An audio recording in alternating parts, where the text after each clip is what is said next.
কাছে তওবা করো। আর কত মোবাইল চালায় গুনাহ করবা, নামাজ ছাড়িয়া গুনাহ করবা, বেপরদায় চলে গুনাহ করবা, অন্তরের কল্পনার গুনাহ কেউ জানে না, আমার আল্লাহ জানেন। আল্লাহর কাছে খাঁটি অন্তরে তওবা করো। মরিয়া গেল আর গুনাহ করব না, আর নামাজ ছাড়বো না, হাতের গুনাহ, চোখের গুনাহ, জবানের গুনাহ, অন্তরের কল্পনার গুনাহ করব না রে আল্লাহ। তওবা করার মতো যদি করতে পারো, আমার আল্লাহ জীবনের গুনাহ মুহূর্তে মাফ করে দিবেন। আল্লাহ আমাদের সবাইকে তওবাওয়ালা জীবন দান করেন, গুনাহমুক্ত জীবন দান করেন, আমিন। দুনিয়াতে এক বেঈমানের নাম আপনারা জানেন, ফিরআউন। জানেননি? জানা থাকলে বলেন তার স্ত্রীর নাম কি? আসিয়া। এত বড় বেঈমানের ঘরে থেকে আল্লাহকে আপন বানায় নিলেন। রহমতের নবী বলেন, কিয়ামতের দিন জান্নাতে আমার সাথে আসিয়ার বিবাহ হয়ে যাবে। আরো আস্তে করে বলেন। আমি খুব সংক্ষেপেই গুছাই নিয়ে আসতেছি, মাত্র 5 থেকে 10 মিনিটে মোনাজাত হয়ে যাবে। একটু ধৈর্য হবে, নাহলে এখনই দিয়ে দিই না। ঘটনাটা শেষ করি। রহমতের নবী বলেন, কিয়ামতের দিন কঠিন মুসিবতের সময় জান্নাতের 8টা দরওয়াজা খোলা হবে, আর দরওয়াজা দিয়ে 8 জন ফেরেশতা 4টা মহিলাকে বারবার ডাকবে, তোমাদের কোনো হিসাব নাই, মেহমান খানা রেডি, তাড়াতাড়ি মেহমান খানায় আসেন, সূর্যের গরম লাগবে না। কয়জন নারী? এর মধ্যে একজন নারী হবেন ফেরাউনের স্ত্রী আসিয়া। এত বড় বেঈমানের ঘরে থেকে ও আসিয়া এত দাবি হয়েছেন, ও পর্দার আড়ালের আম্মা জান, এত বড় বেঈমান ফেরাউন হঠাৎ একদিন দেখেন গোপনে তাকাইয়া আসিয়ার জবানে আল্লাহর নাম উচ্চারিত হচ্ছে। ফেরাউন ডাক দিয়ে, আসিয়া জবানে কার নাম নিয়েছো? আসিয়া বলে, আর গোপন রেখে লাভ কি, যখন প্রকাশ হয়ে গেছি আর গোপন রাখবো না। আসিয়া ডাক দিয়ে কয়, ফেরাউন আমি যেই রবের মানি সেই রবের নাম নিয়েছি। ফেরাউন বলে, মিশরের রব তো আমি, খোদা আমি। বলে, মিশরের মানুষ তোমাকে খোদা মানতে পারে, আমি তোমাকে রব মানি না। বলে, তুমি কারে রব মানো? কয়, তোমারে যিনি বানাইছে তিনি আমার রব। ফেরাউন বলে, খবরদার, আমাকে যদি তুমি খোদা না বলো তাহলে মিশরে খোদা দাবি করার কোনো যৌক্তিকতা নাই। বলে, আমার জীবন যাবে, আমি তোমাকে খোদা বলে ডাকবো না। ফেরাউন বুঝাইতেছে, হামান রে দিয়া বুঝায়, এক পর্যায়ে বুঝাইয়াও পারে না। আসিয়া যদিও মহিলা নরম, ইমানের পাওয়ার বড় গরম, জীবন যাবে, ইমান ছাড়বে না। ফেরাউন এবার বাঁকা হয়ে গেল। এই হামান, আসিয়া যেহেতু আমাকে মানে না, এখন আর দেরি করা যাবে না, ওর ঘুমের বিছানা আলাদা করো, ওকে বদ্ধরুমে ঢুকাও, খানা বন্ধ করো, বাতি বন্ধ করো, রিমান্ডের শাস্তি দাও। আসিয়া এত বড় দামি ক্ষমতাওয়ালা টাকাওয়ালার ঘরে আছে, কিন্তু এখন টাকাও নাই, রুমের মধ্যে আটকানো, খানারও খবর নাই, পানিও দেয় না। আরে আসিয়া কি রহমতের নবী, যেই নবীর কোনো গুনাহ নাই, যেই নবীর জন্য আমার আল্লাহ আসে, ওই রহমতের নবীকে কওমের লোকেরা, দুশমনেরা একদিন আর দুদিন না, 3 বছর পর্যন্ত শিয়াবে আবু তালিবের মধ্যে আবদ্ধ করে রাখছে। পানি দেয় না, খানা দেয় না। মায়ার নবী গাছের পাতা ছিঁড়ে ছিঁড়ে চাবায়া চাবায়া খায় আর পেটের ক্ষুধা নিবারণ করে। এত কষ্ট নবী আমার করেছেন, 3টা বছর পর্যন্ত এই কষ্ট। আসিয়ার খানা দেয় না। শেষ পর্যায়ে ফেরাউন বলে, আসিয়া তুমি এবার আমাকে রব বলে স্বীকার করো। আসিয়া বলে, মরে যাব, আমি গায়রুল্লাহকে কখনো আমি রব বলবো না, গায়রুল্লাহর কাছে মাথা নত করব না। ফেরাউন সর্বশেষ সিদ্ধান্ত নিল, আসিয়া তোমাকে ফাঁসি দেওয়া হবে, শুলিবিদ্ধ করা হবে। আসিয়া বলে ফাঁসি দাও, কোনো দুঃখ নাই। এক পর্যায়ে ফেরাউন যখন দেখলো আর পারাই যায় না, তারিখ পর্যন্ত ঘোষণা দিয়া দিল, মিশরের হাজার হাজার মানুষ ময়দানে হাজির। খোদা ফেরাউনের স্ত্রী আসিয়ার বিচার হবে, ফাঁসি হবে, শুলিবিদ্ধ করা হবে, সবাই দেখার জন্য আসছে। এক পর্যায়ে বিদায় বেলা আসিয়ার হাতে পায়ে রশি লাগাইয়া যখন ফাঁসির মঞ্চে নেয়, আসিয়া কান্না করে আর মালিকের বলে, মালিক যতই কষ্ট দেখ সহ্য করার ধৈর্য দাও, আমি যেন তোমাকে ভুলিয়া না যাই। হঠাৎ আসিয়া কাঁদে আর দেখে রাস্তা দিয়া জমানার নবী মূসা হেঁটে হেঁটে যাচ্ছেন। মূসা নবীর ডাক দিয়ে কয়, নবী মূসা, আজ আমার খবর আপনি জানেন? মূসা নবী বলে, আসিয়া জানি, আজ তোমাকে শুলিবিদ্ধ করা হবে, আজ তোমাকে ফাঁসি দেওয়া হবে। আসিয়া বলে, নবী মূসা, বিদায় বেলা আপনার দোয়া চাই, আর কিছুই চাই না। তবে আর একটা কথা জানতে চাই, আপনি তো মাওলার সাথে কথা বলার জন্য তুর পাহাড়ে যান, একটু বলবেন এই মুহূর্তে আমার ফাঁসি হবে, আমার রব আমার আল্লাহ আমার উপরে রাজি নাকি বেজার? মূসা নবী ডাক দিয়া কয়, আসিয়া তোমার উপরে আমার মাওলা খুশি। আসিয়া বলে, আমার মালিক যদি খুশি থাকেন আমার আর কিছুর দরকার নাই। মান কানা লিল্লাহ কানাল্লাহু লাহ, যে আমার আল্লাহর হয়ে যাবে গোটা দুনিয়া তার গোলাম হয়ে যাবে। আসিয়া কান্না করে, মূসা নবী দোয়া করে।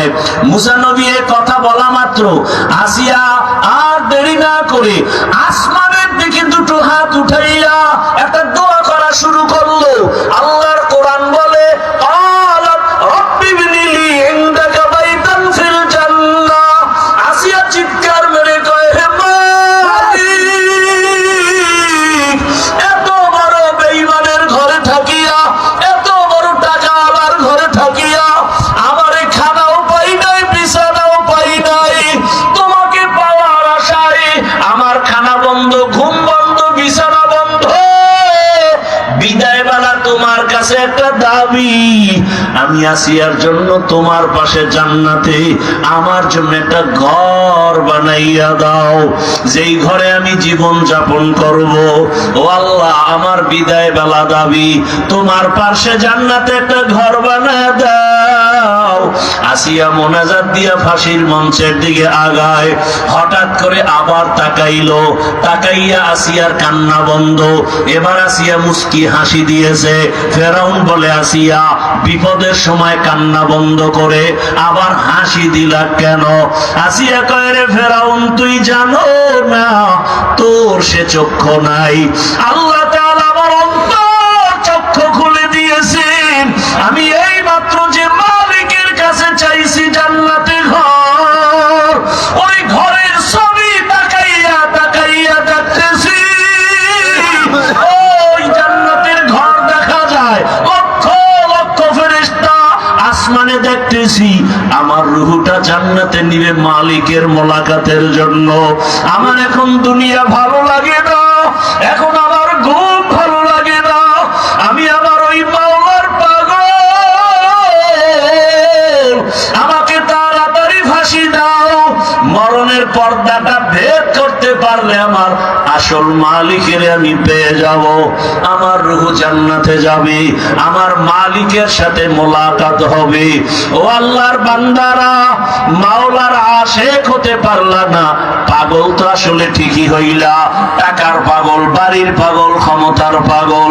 ওরে পাগলটা যদি আমার মালিকের পেছনে হইতা, ওরে তোমার দুনিয়ার সব পাওয়ার পরও কেমন যেন একটা অন্তরে আফসোস, আমি টাকা পাইলাম, বাড়ি গাড়ি সব পাইলাম, কিন্তু যে আমারে বাড়ির মালিক বানাইলেন, গাড়ির মালিক বানাইলেন, ক্ষমতার মালিক বানাইলেন, সম্মানের চেয়ারে বসাইলেন, ওই মালিকরে তো এখনো পর্যন্ত পাইলাম না। ওই মাওলার মোহাব্বত অন্তরে জমা যদি করতে হয়, এই দুনিয়ায় আল্লাহর প্রিয় বান্দা যারা 24টা ঘন্টা আমার মাওলার মোহাব্বতের বন্ধনে থাকে, এদের সাথে সম্পর্ক রাখো। ও পর্দার আড়ালের মা বোনেরা, এত বড় বেঈমানের ঘরে থাকিয়া আসিয়ার মতো বান্দি যদি আমার আল্লাহর আশিকা হয়ে যায়, আপনার স্বামী তো ফেরাউনের মতো খারাপ না, আপনি কেন পারেন না রে মা? আপনার মতো কত মা পর্দা করে নামাজ পড়ে স্বামীর মাল হেফাজত করে, আপনি কেন পারবেন না? ও এলাকার যুবক বাবারা, তুমি স্কুলে পড়ো, কলেজে পড়ো, চাকরি করো, ব্যবসা করো, ওই আমার মাওলার মোহাব্বত থেকে কেন দূরে? তোমার মতো জেনারেল লাইনের বাংলা পড়ুয়া কত সন্তানেরা স্কুলে পড়ে, কলেজে পড়ে, doctor, professor, engineer, OC, DC, SP, 5 ওয়াক্ত নামাজ পড়ে, চাকরিও করে, ব্যবসা করে, রাস্তায় গাড়ি চালায়, নামাজ ছাড়ে না। তুমি কেন পারো না রে বাবা?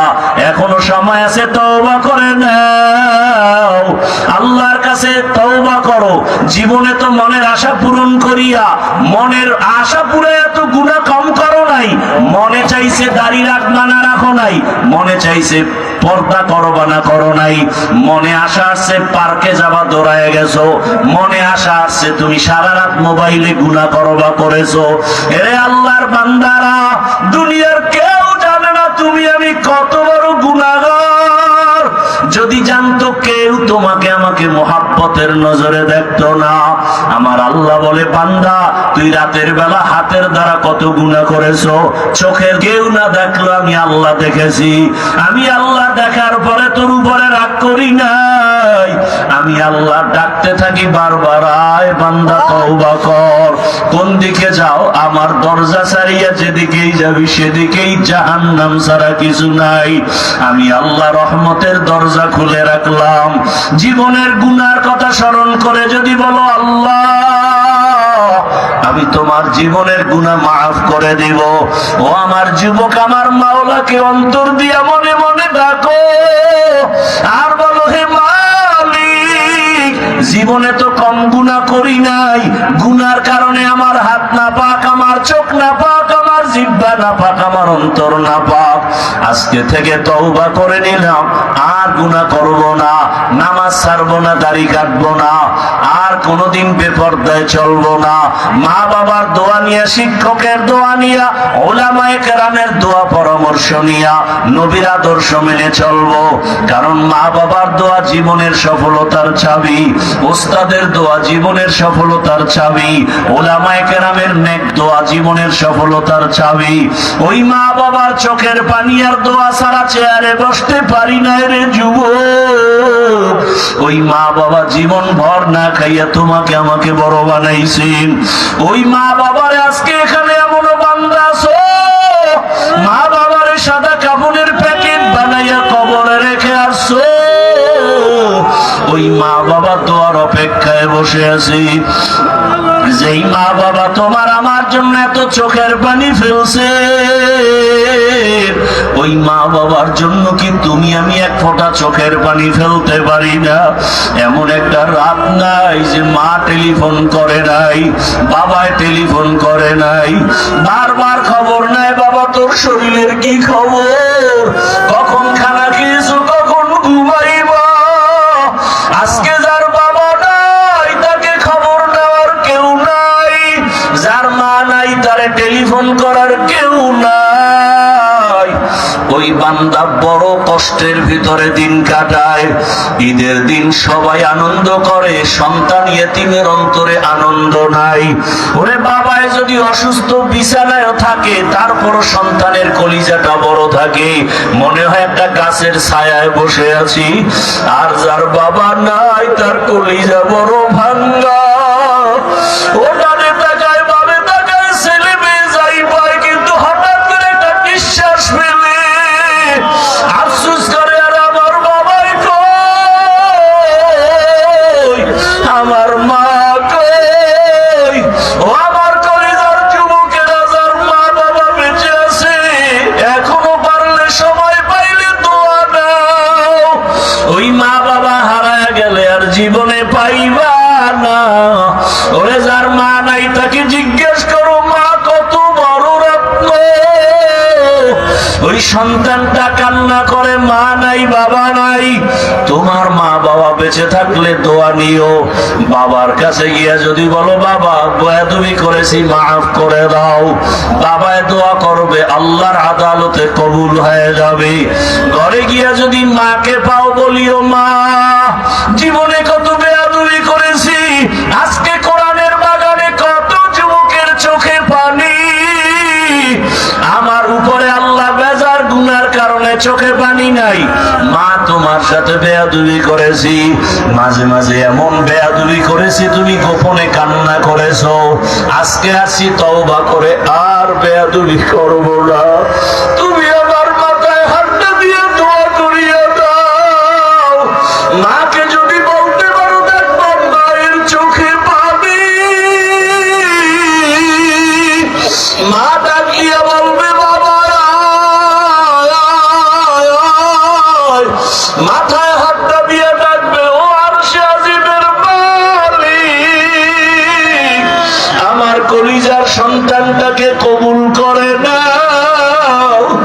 ও যুবক পায়ে হাত রেখে বলি ওই মা বাবারে কাঁদাইও না, ওই মা বাবারে কষ্ট দিও না, ওই মা বাবার দোয়া নিয়ে সামনে আগাও।